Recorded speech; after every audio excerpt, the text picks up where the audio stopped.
Netrokona model থানাধীন ছোট নন্দুরা গ্রামের রিপন মিয়া, যে কন্টেন্ট ক্রিয়েটর, সে তার প্রতিবেশী এক কিশোরীকে শারীরিক সম্পর্ক করে। শারীরিক সম্পর্কের পরিবর্তিতে বিষয়টি যখন জানাজানি হয় এলাকায়, জানাজানির পরে থানায় আসার পূর্বেই তারা দক্ষিণ বিশুরা বাজারে একটা আলোচনায় বসে বা সালিশ দরবারে বসে।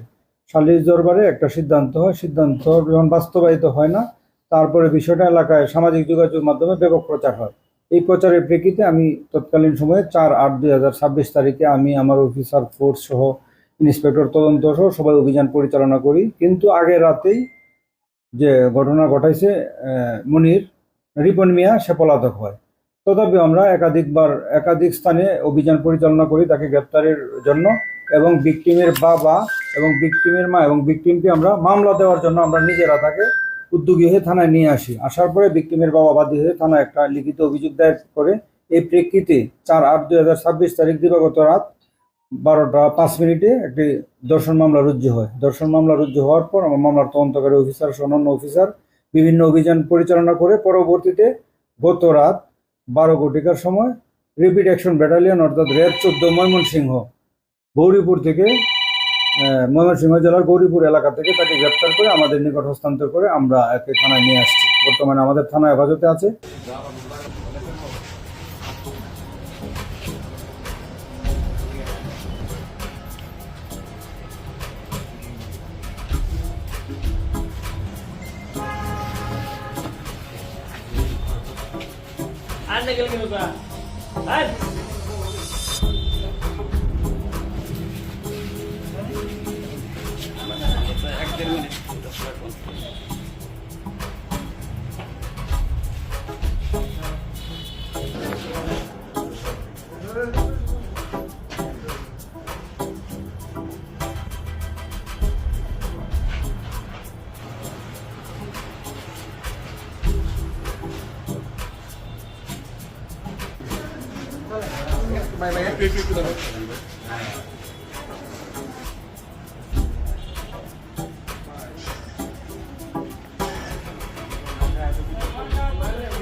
নেত্রকোনা মডেল থানাধীন ছোট নন্দুরা গ্রামের রিপন মিয়া, যে কন্টেন্ট ক্রিয়েটর, সে তার প্রতিবেশী এক কিশোরীকে শারীরিক সম্পর্ক করে। শারীরিক সম্পর্কের পরিবর্তিতে বিষয়টি যখন জানাজানি হয় এলাকায়, জানাজানির পরে থানায় আসার পূর্বেই তারা দক্ষিণ বিশুরা বাজারে একটা আলোচনায় বসে বা সালিশ দরবারে বসে।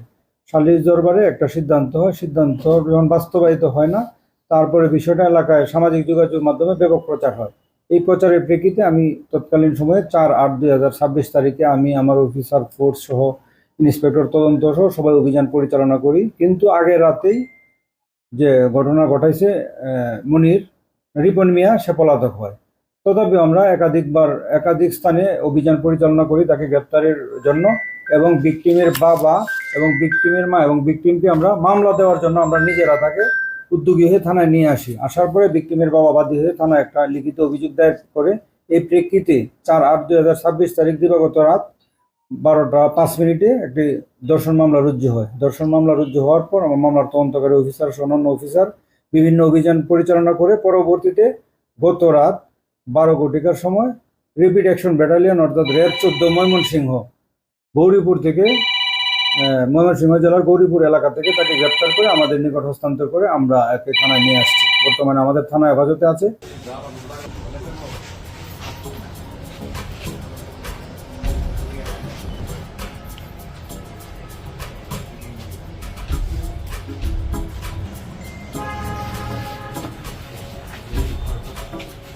Anda que lo que ¡ay!